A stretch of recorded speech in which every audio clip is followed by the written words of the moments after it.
চলছে ভারত সিরিজের প্রস্তুতি, চোখে আত্মবিশ্বাস, সঙ্গে অটুট মনোবল। দেশের টেস্ট স্ট্যাটাস প্রাপ্তির ২৪ বছরের ইতিহাসে কখনোই পাকিস্তানকে হারাতে পারেনি বাংলাদেশ। কঠিন সেই কাজটা এবার রাওয়ালপিন্ডিতে করে দেখিয়েছে টাইগাররা, তাও আবার পাকিস্তানের মাটিতেই।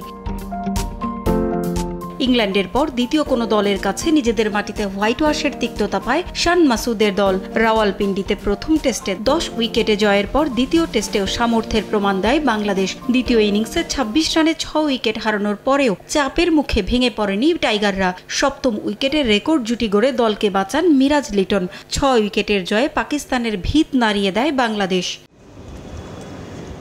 ঐতিহাসিক সিরিজ জয়ের ধারাবাহিকতায় সাবেকদের অনেকেই তখন ভারতকে আগাম সতর্কবার্তা দিয়ে রেখেছিলেন। ১৯ সেপ্টেম্বর চেন্নাইয়ে প্রথম টেস্ট বাংলাদেশ ও ভারতের, ২৭ সেপ্টেম্বর দ্বিতীয় টেস্ট কানপুরে। টিম ইন্ডিয়ার সাবেক অধিনায়ক সৌরভ গাঙ্গুলি কদিন আগে সেসব সতর্কবার্তা ধুলোয় উড়িয়ে দিয়ে দম্ভ করেই বলেছিলেন, পাকিস্তানকে পারলেও ভারতের বিপক্ষে দাঁড়াতেই পারবে না বাংলাদেশ।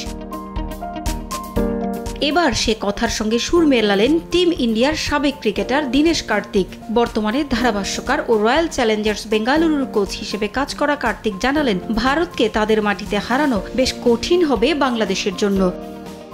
বাংলাদেশ পাকিস্তানকে তাদের মাটিতে হারিয়েছে, কিন্তু ভারতের মতো শক্তিশালী ব্যাটিং লাইনআপের একটা দলকে তাদের মাটিতে হারানো সম্ভব নয়। পাকিস্তান আর ভারত এক নয়, দু দলের শক্তির পার্থক্য অনেক। বাংলাদেশ ভারতের কাছে পাততেই পাবে না।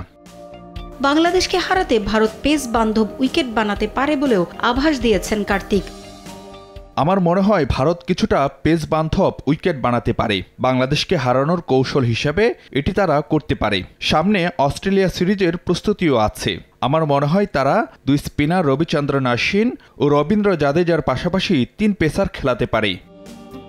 ভারতীয় দলে লোকেশ রাহুলের ভবিষ্যৎ নিয়েও কথা বলেছেন কার্তিক। উইকেট রক্ষক ব্যাটার হিসেবে সে অনেক উন্নতি করেছে বলেও জানান তিনি। রাহুলকে আর পার্ট টাইম উইকেট কিপার বলতে রাজি নন কার্তিক, তবে টেস্টে ৫ দিন কিপিং করা বেশ কষ্টের বলেও জানান তিনি। কার্তিকের আশা, রাহুল তার ব্যাটিং দিয়ে সে ঘাটতি পুষিয়ে নেবে। টেস্ট শেষে ভারতের বিপক্ষে ৩টি টি-20 ম্যাচও খেলবে বাংলাদেশ।